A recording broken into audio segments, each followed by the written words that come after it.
The shadow that hung over my life had a name, and for 4 agonizing years, that name was Julian. Even after I summoned the courage to pack my bags and flee the suffocating darkness of our relationship, the shadow didn't dissipate. It merely elongated, stretching across the city to darken every corner of my new existence. My name is Alina, and at 27, I had been conditioned to believe that my freedom was nothing more than a lease, one that could be revoked the moment I stepped out of line.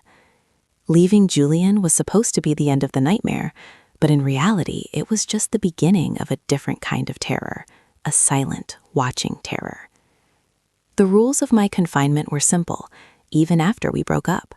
No men. Not a glance, not a smile, not a word. The enforcement of this rule began less than 24 hours after I had secured the keys to my new apartment. I was at a department store, wandering the aisles in a daze, trying to fill a cart with the basics of a single life: towels, dish soap, a toaster. In the laundry aisle, the scent of lavender detergent heavy in the air, a stranger smiled at me. He was just a guy, maybe 30, with kind eyes and a basket full of cleaning supplies. Instinctively, painfully human, I smiled back. It was a reflex, a microsecond of connection. 2 hours later, the wood of my new front door shuddered under the force of a fist. I hadn't even given Julian my address. To this day, the mystery of how he found me chills my blood. He was screaming through the timber, his voice a raw tear in the fabric of my sanctuary. He detailed the encounter at the store with terrifying precision. He asked if I thought I could just start over, if I thought he would let some random stranger believe he had a shot with what was his. When the police arrived, the monster vanished, replaced by a contrite, heartbroken man who claimed it was just a misunderstanding, a flare-up of emotions from a fresh breakup. The officers, tired and indifferent, told us to go our separate ways. They didn't see the promise of violence in his eyes. They only saw a lover's quarrel. That was the first strike. The second was more insidious. It happened at a coffee shop on a rainy Tuesday. The barista was a kid, barely out of high school, with acne scars and a nervous laugh. He made small talk about the weather while frothing the milk for my latte. I was polite. I didn't see Julian sitting in the shadowed corner of the cafe, nursing a black coffee, watching. When the boy's shift ended, he walked out to the parking lot to find all 4 tires of his sedan slashed to ribbons. He didn't know why. He thought it was random vandalism. But I knew. I saw the text message Julian sent me 10 minutes later, a simple smiley face. The third time, the violence escalated. At my gym, a man simply asked if I was finished with the leg press. Julian followed him out to the parking lot.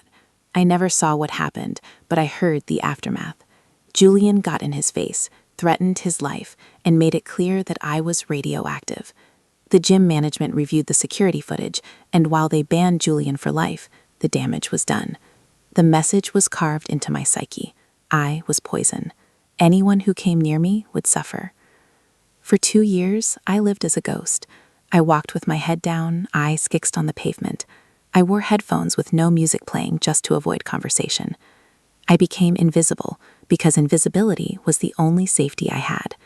My friends begged me to move, to run back to my family in Ohio, but a stubborn ember of pride kept me in Austin.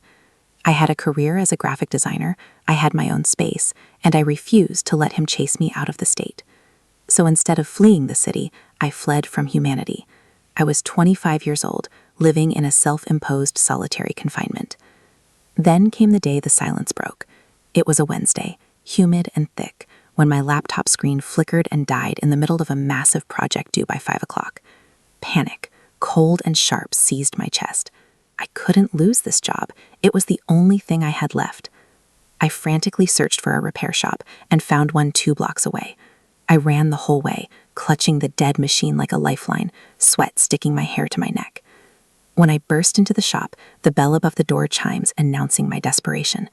The man behind the counter stood up, and he just kept rising. He was a mountain of a man, easily 6'5", with shoulders that seemed to block out the sun. His hands were the size of catcher's mitts, and his face told a story of violence, a nose that had been broken and reset, a jagged scar cutting through his left eyebrow. He looked like every nightmare I had been avoiding, a figure of pure intimidation. But when he spoke, his voice was a low, rumbling timbre that felt like a warm blanket. "Take a breath," he said. his eyes crinkling at the corners. "We can fix anything but a heart attack. Let me see." I stammered out the situation, the deadline, the crash, the terror.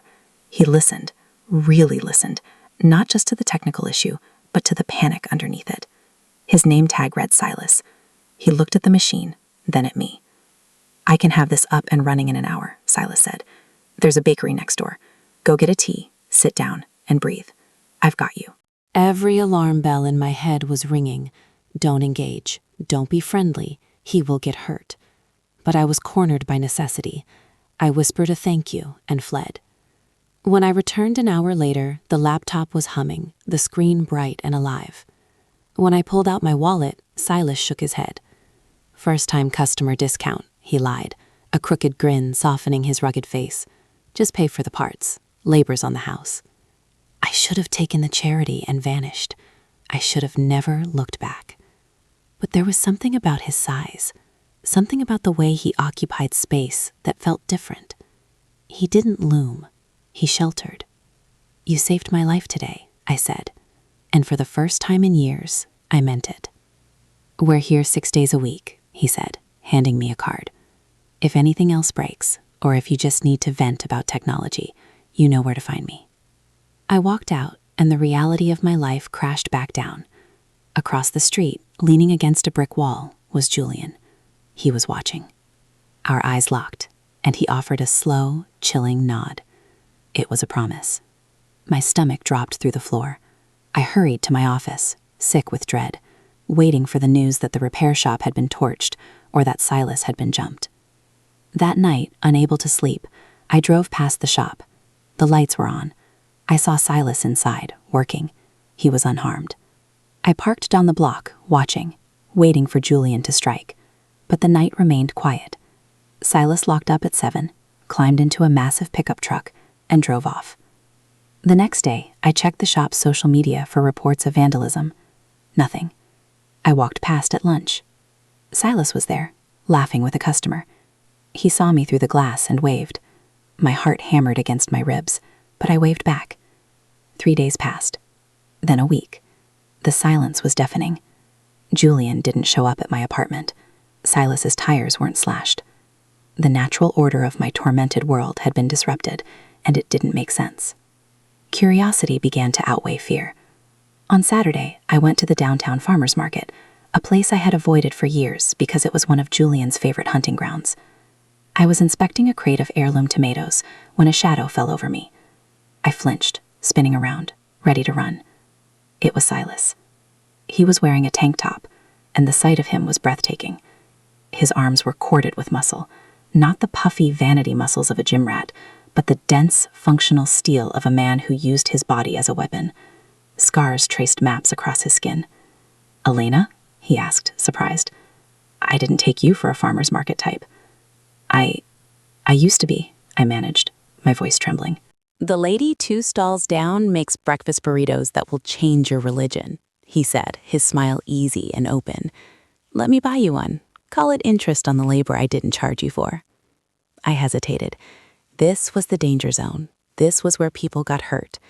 But the sun was shining, and for the first time in forever, I didn't want to be afraid. "Okay," I whispered.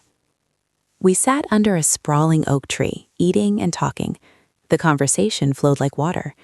He told me he was from Minnesota, a transplant to Texas. He told me he was a tech nerd at heart who needed to bleed off excess energy. "So, the gym?" I asked, gesturing to his arms. "MMA," he corrected gently.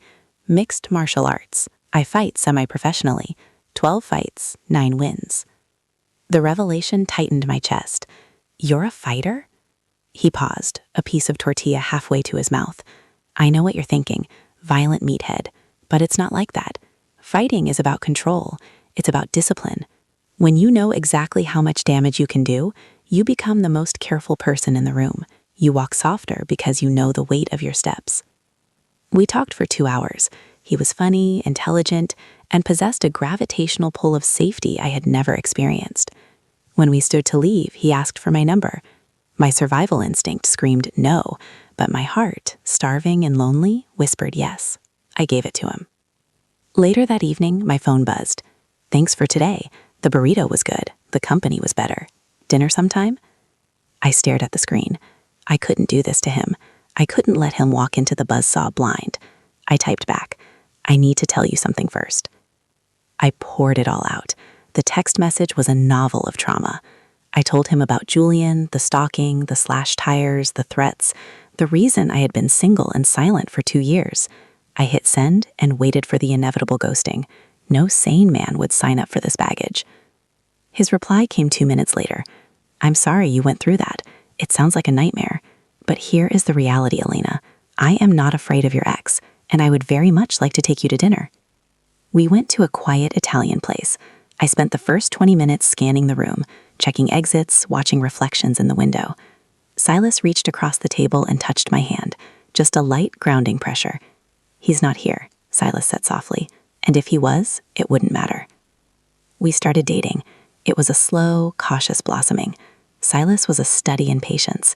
He never pushed, never demanded. 2 dates a week became 3. He held my hand like it was made of glass, yet his grip was firm enough to anchor me to the earth. And Julian? Julian was missing. The absence of his harassment was more terrifying than the harassment itself, because it implied he was planning something massive. 3 weeks in, Silas invited me to his upcoming fight. I brought my best friend Maya, who had held my hand through the worst of the Julian years.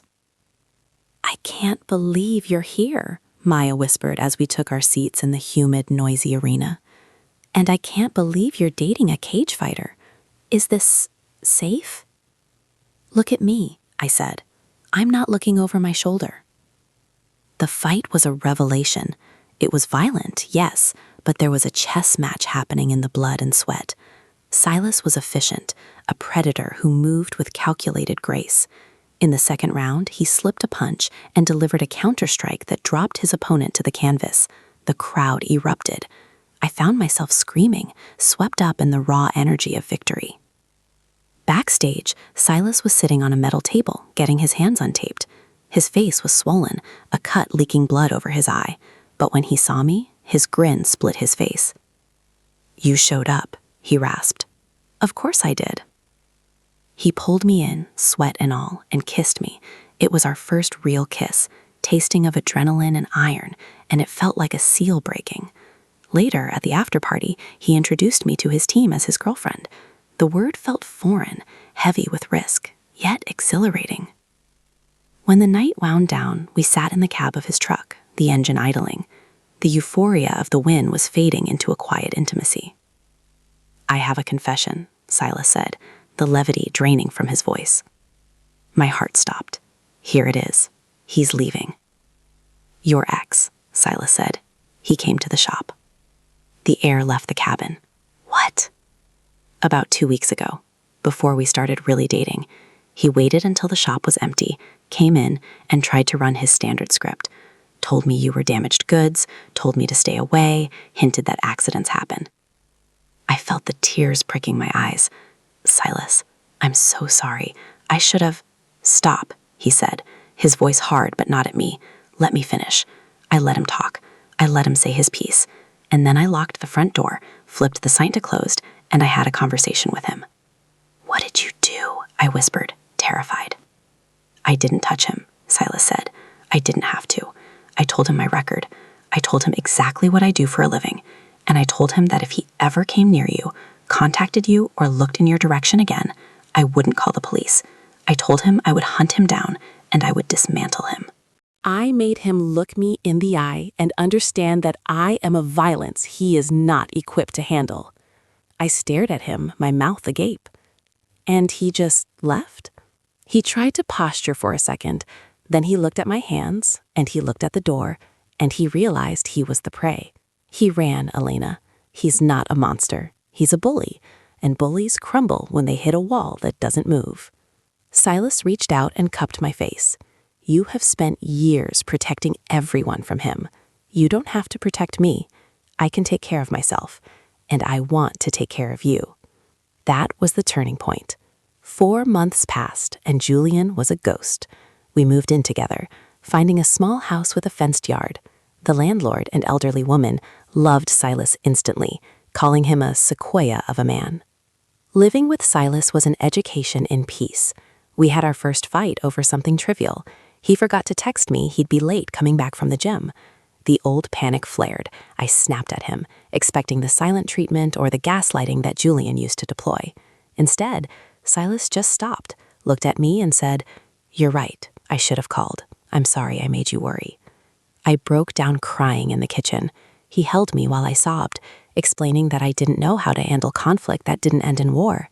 "We fight fair in this house," he murmured into my hair. "We're on the same team, even when we're losing."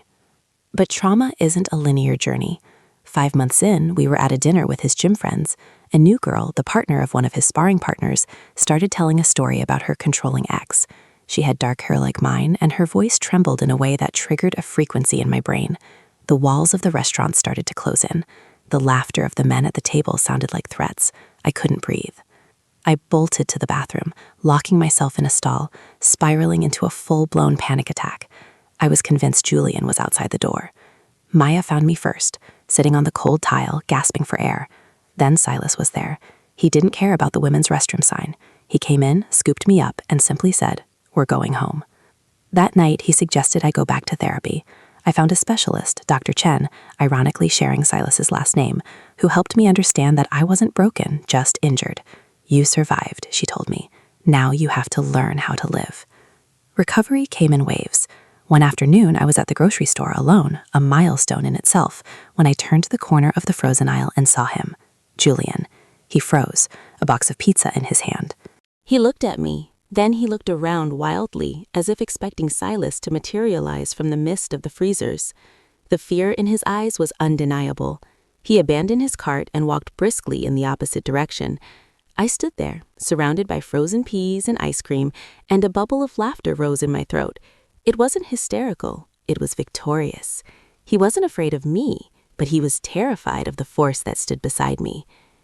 Days later, a message popped up in my other inbox on social media. It was from a woman named Chloe.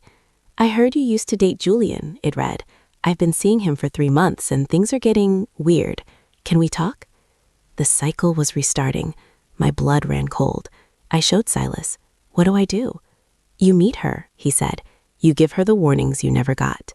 I met Chloe. She was young, vibrant, and already dimming under Julian's influence. I told her everything. The tracking, the isolation, the slashed tires. She wept, recognizing the pattern. She broke up with him the next day. But unlike me, she didn't have years of conditioning. She had immediate, raw fear. 3 days later, Chloe called me hysterical. "He's outside. He's sitting in his car watching my apartment. The police said they can't move him until he does something." "I'm coming," I said. "We are coming," Silas corrected, grabbing his keys. When we pulled up to Chloe's building, Julian was there. Silas parked his truck directly behind Julian's sedan, blocking him in. He got out, his frame casting a long shadow over Julian's car. He tapped on the window. I watched from the safety of the truck as Julian rolled down the window, looking pale. Silas spoke for less than a minute. I saw Julian nod, rapidly, like a bobblehead. Silas stepped back, and Julian peeled out, tires screeching. "What did you say?" I asked when Silas climbed back in. "I told him that if he continues to harass you, Chloe, or any woman in the city, I will take my findings to his employer. I did some digging. He works for a wealth management firm with a very strict morality clause. I told him I'd burn his career to the ground before I even laid a hand on him." "You researched him?" "Know your enemy," Silas shrugged, fighting 101. We went up to Chloe, stayed until she felt safe, and connected her with Dr. Chen. We were building an army of survivors. Life moved forward. Silas had a title fight coming up, the regional championship. He was fighting a grappler from Houston with a terrifying record. The night before the fight, Silas was unusually quiet. We were at the farmer's market, our ritual spot. "I used to think fighting was the only thing that mattered," he said, staring at the sky. "It was how I processed the anger of losing my dad." "Your dad?" I asked gently. "Drunk driver, when I was 17. I felt so helpless, so small. I got big so I would never feel that helpless again. But now I have you, and I realize that strength isn't just for fighting, it's for protecting. Standing up to Julian for you, that felt more like a victory than any belt I've ever won." He kissed me under the oak tree, and I felt the tectonic plates of my life shifting into their final, correct alignment. The fight was a war, 5 rounds of brutality. Silas took punishment that made me wince, his face a mask of blood and focus. But in the 5th round, exhausted and battered, he found an opening, a left hook that sounded like a gunshot. The opponent went down. Silas was the champion. Amidst the chaos of the ring, the screaming crowd, and the flashing lights, Silas looked for only one thing: me. When he found my face in the crowd, he pointed, then tapped his heart. Months blurred into a montage of happiness. Silas signed a bigger contract. We traveled. I worked remotely from hotel rooms in Vegas and Atlantic City. I watched him win, I watched him lose, and through it all, we were an unshakable unit. Then came the night in Phoenix. He was sitting on the edge of the hotel bed, fidgeting. He pulled a small velvet box from his gym bag. "I was going to wait for the perfect moment," he said, his voice trembling slightly. "But every moment with you is the perfect moment. I don't want to do this without you. Any of it." He didn't even get the question out before I was nodding, tears streaming down my face. We cried together, two people who had been broken by the world and put back together by each other. The wedding planning was a comedy of contrasts, my giant, scarred fiancé debating the merits of buttercream versus fondant with the intensity of a fight strategy meeting. We decided on a small ceremony at the gym's outdoor garden. "It's where we became us," he reasoned. But the ghosts weren't entirely gone. A private investigator contacted me a week before the wedding. He was hired by another woman, Rachel. Julian had struck again, but this time Rachel was fighting back legally. The PI was building a pattern of behavior case. "Will you testify?" the PI asked. I looked at Silas, who was chopping vegetables in our kitchen, humming a tune. I looked at the ring on my finger. I looked at the life I had built. "Yes," I said, "we all will." Amber, Chloe, Rachel, me. We formed a phalanx. The district attorney, seeing the lineup of victims, pushed for stalking and harassment charges. Julian was cornered. His lawyer was begging for a plea deal. The night before our wedding, Silas had one last local fight to get the jitters out. I sat in the front row, wearing his team shirt. He won by decision. Afterward, bruised but beaming, he announced to the room, "That's it for a while. I'm taking a sabbatical. Just me and my wife." My wife. We lay in bed that night, the adrenaline fading. "You saved me," he whispered in the dark. "I didn't save you," I said. "You're the fighter." "I was fighting ghosts before," he said. "You gave me something real to fight for." The wedding is in 2 days. My dress is hanging on the door. Simple, white, elegant. My mother is here, fawning over Silas, amazed that her daughter, once a shell, is now radiating light. I went to Target yesterday. I stood in the cleaning aisle. A man smiled at me. I smiled back. No fear, no looking over my shoulder. Just a moment between two humans. I walked out to the parking lot, sat in my car, and breathed in the hot Texas air. Julian took 4 years of my life. He took my confidence, my voice, and my freedom. But he didn't win. He's facing a judge, and I'm facing an altar.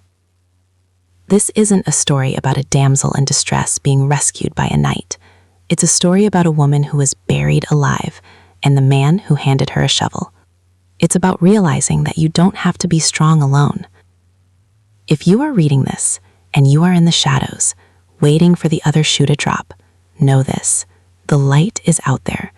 It might come in the form of a 6'5" MMA fighter, or a therapist, or just your own reflection in the mirror deciding enough is enough, but it is there. And for anyone who thinks they can control, intimidate, or own another human being, remember my story. Remember that for every Julian, there is a Silas. For every threat, there is a promise of protection. We are not alone anymore. My name is Elena. In 48 hours, I will be Elena Chen, and for the first time in my life, I am not afraid of what comes next. If this story resonated with you, if you've ever had to fight for your own peace, or if you just believe that love should liberate rather than cage, please hit that like button and subscribe. Share this with someone who might need to hear that there is life after the darkness. Together, we can make sure these stories are heard. Stay strong, stay safe, and I'll see you in the next one.